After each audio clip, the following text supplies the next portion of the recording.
Hi everybody, welcome to this week's Coffee with Hila.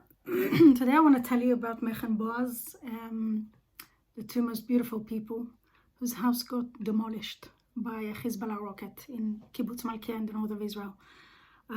Before I get to that, I had it all really clear in my mind what I was going to talk about for the entire week, and this morning until about half an hour ago I was in a complete blank.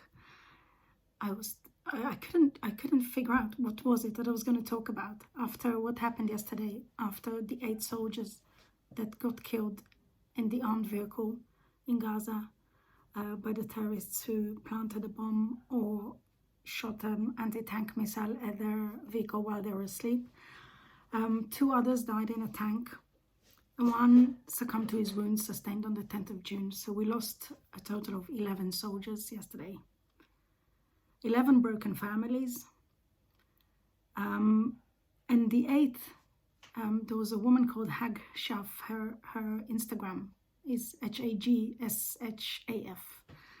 She did a video saying we've lost 4,280 soldiers yesterday, and I was remaining curious until she got to the point where she actually pointed out that being 0.2% of the world's population, 8 Israelis, 8. It's not just Jews, because one of them was a Druze, but being 0.2% of the world's population, 8 of ours is equivalent to 4,280 of the world's population. I can't begin to express the enormous amount of anguish and pain the country's been feeling yesterday, and everybody who feels related and connected to Israel. And we're not even the closest family members. I don't dare to think what they're going through. Because it starts with a rumor that something happened, and then there are families who's got children, fathers at war, and they're sitting at home hoping the knock is not going to come to their door. And when the knock comes to your door, it's the end of the world. It's the end of the world. It's the end of the world as you know it, and it's not like a relationship crisis that you can fix. It's not like something you can overcome and move on with. It's a part of your heart being amputated for life. Everybody who's been through grief, I'm sure, can express it better than I do, but it's just the grief of loss of a family member. So it was atrocious, and it sort of brought us to our knees again. Because whenever something of magnitude happens, it brings us to our knees. I mean, last week we had this amazing rescue operation, which claimed the life of Arnon Zmora, which was one very prominent person in the whole operation, and everybody's always going to remember him. That's one family. His 2 sons were crying on his... Well, there was a recording during the funeral because they didn't attend because they were young. So it's like, it shatters everything. It makes everything a big mess in your head, in my head anyway. So it took me a really long time today to get to focus on what it was that I wanted to talk to you about today, what I wanted to tell you. So what I wanted to tell you started with a love story of Mech, beautiful Dutch Mech, who came from the Netherlands as a volunteer, I think about 30 years ago or so. And she met handsome Boaz in Malkiya. It's a kibbutz on the north of Israel, on the border with Lebanon. And they are 2 of the most beautiful people that I'm so fortunate to be close to. My daughter, when she went to the army, she was a lone soldier, and they were her adopting family. But we know them from before through my brother and his family's connection, because Boaz is a horse riding teacher, and he's looking after the horses, and he ran camps, horse riding camps, and my nieces were there, and there was a lot of interaction with their family. They got 3 lovely boys, and out of all the people in the world, their house got a direct hit from a missile shot by Hezbollah, or an unmanned vehicle thing, one of those things that Hezbollah attacks us with. And they were so fortunate to actually not be there at that time, because when you talk about the displaced people, you've got those displaced people in Gaza. Many of them had more than 24 hours warning by the IDF to pack their belongings and leave. Our people were told on the 7th of October, leave now. So many of them just left with a suitcase, with, they quickly gathered their emergency belongings, thinking they're going to be out of their house for perhaps a few weeks or a month or a couple of months, and they'll be back. It's been 8 months since, and a lot of people left everything behind. And there's one thing when it's just you and your family, when you got no pets. There's another thing when you have pets. There's another thing when you're in charge of the whole stable. And there's a little animal farm there. And when I spoke to Mech, when I found out through my daughter 2 days later after it happened. And when I rang Mech in the car, she told me, oh, I'm just on the way back with some gerbils and other kind of animals she rescued from the little animal farm in Kibbutz Malkiya, where she found them a home. She was rehoming them, because until that moment, they kept coming and going back and forth to look after the animals, to feed the animals in the little animal farm. The horses, they took horses with them when they were displaced. They took the horses with them, but 3 of the horses didn't get along with the other horses. They had to bring them back, and Boaz had to go and look after them every day. So he was in the house 2 hours before it had the direct hit. Her son and his girlfriend were there an hour before the house got hit. And when it gets close to home, when it gets so close to people you feel the impact of it a lot more than when it's something you watch on the news, something you don't know, someone you don't know that it happened to. And when you speak to her, the optimism and how she looks at things, we could be like our enemies. When something happens to them, they make a big drama, they scream, they shout, they make a whole show for the world on social media and on media and on the TV channels, and everybody's filming them screaming and crying about their loss. But our people, they lose things and they just accept it and get on with it and are grateful that it's only brick and mortar. Their cat died, which is tragic, the cat Mika. And that's awful in itself. But they were very fortunate that none of them were at the house at that time when it happened, and they didn't get hurt. But it just to explain how close everything is, just to show you how every day things happen in Israel that affect one of us in one way or another.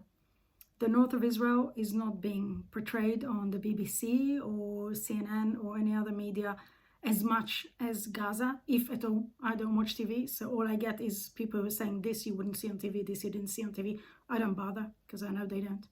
They never have shown it when I was a kid, they don't show it now. And now that we have the ability to show people on Instagram and on our social medias, we share. And north of Israel has been on fire over the past week or so.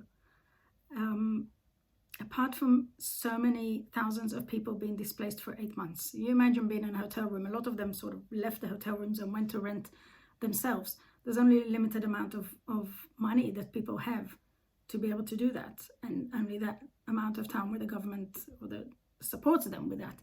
And they have been evicted from their homes for so long. Their children are not in their groups, they're not in their studies. During COVID, it was maybe a month or 2 people were isolated.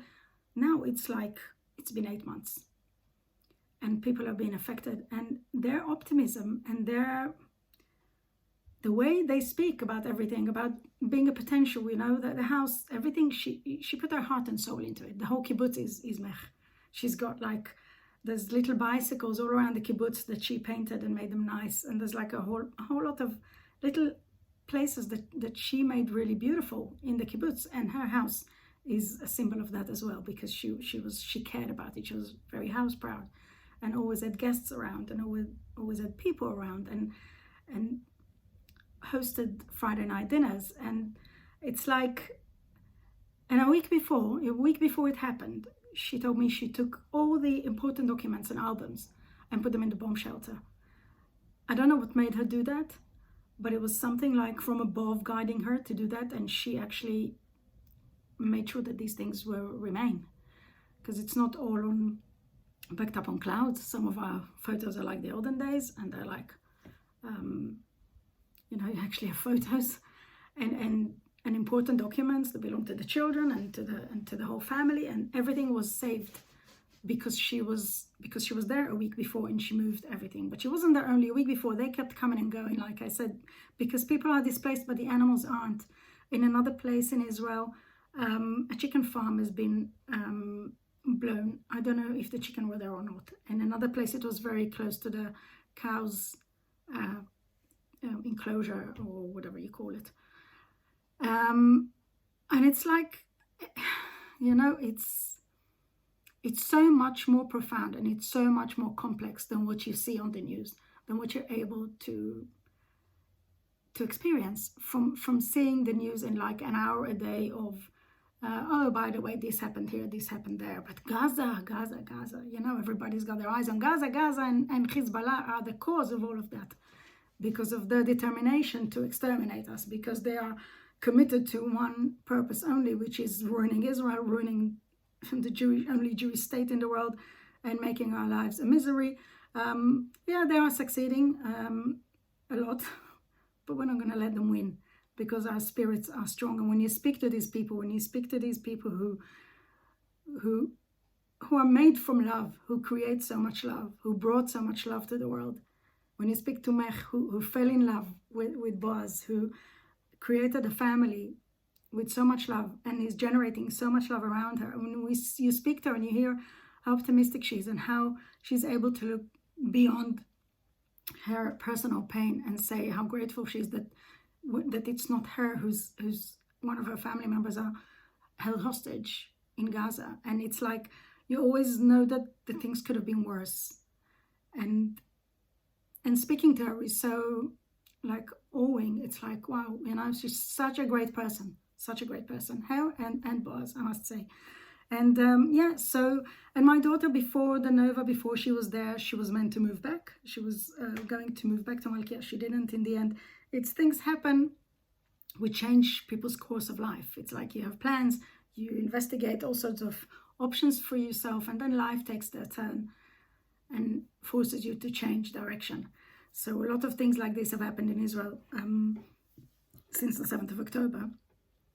And now the war is not ending. It's not ending. There's a lot of people who are angry with Bibi for not doing enough, angry with Bibi for doing too much. I mean, the people in the world, the leaders in the world, keep on trying to stop us from protecting ourselves and doing what we need to do, whereas the people in Israel are really angry. When I'm in Telegram groups, and I hear and see what people are writing, and people are angry because we have become ducks in a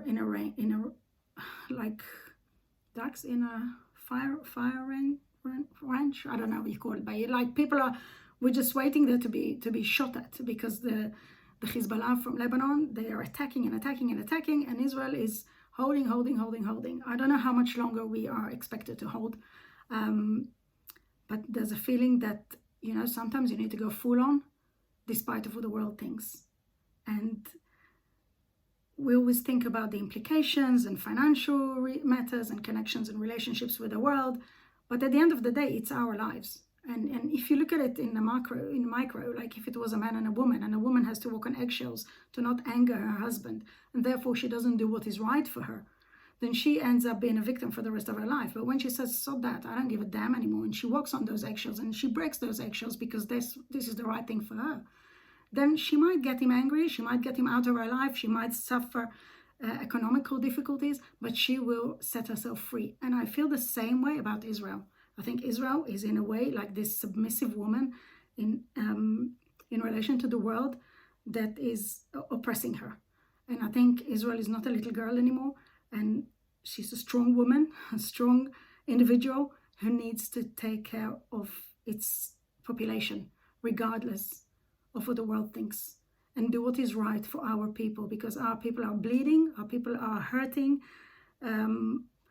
and our people need to restore their faith in the ability of our country to protect us and to protect their families. And we don't have another country, whether we live in England or in America or anywhere else, as dissidents from, like through marriage to somebody from those countries, or whether Jews who were born in other countries. We have one country. There's one Jewish state. And the Jewish state is all we have, and we have to preserve it and make sure that it remains strong. Because when Israel weakens, we're all at risk all around the world. And when Israel is strong, we have a backing. We have somebody that proves to the world that you're not going to mess with us.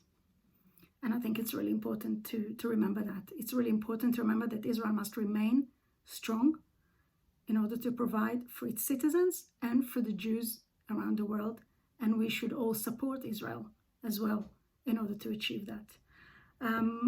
With that, I want to end. I will put on my Instagram post today the videos of the house of Boaz and Mech.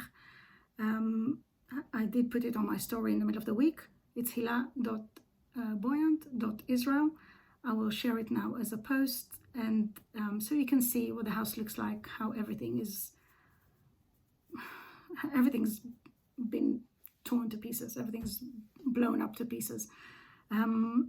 Yeah, and until next week, until Friday's post for Shabbat, which I hope is going to be some good news. You know, we had good news last week, the rescue of the 4 hostages.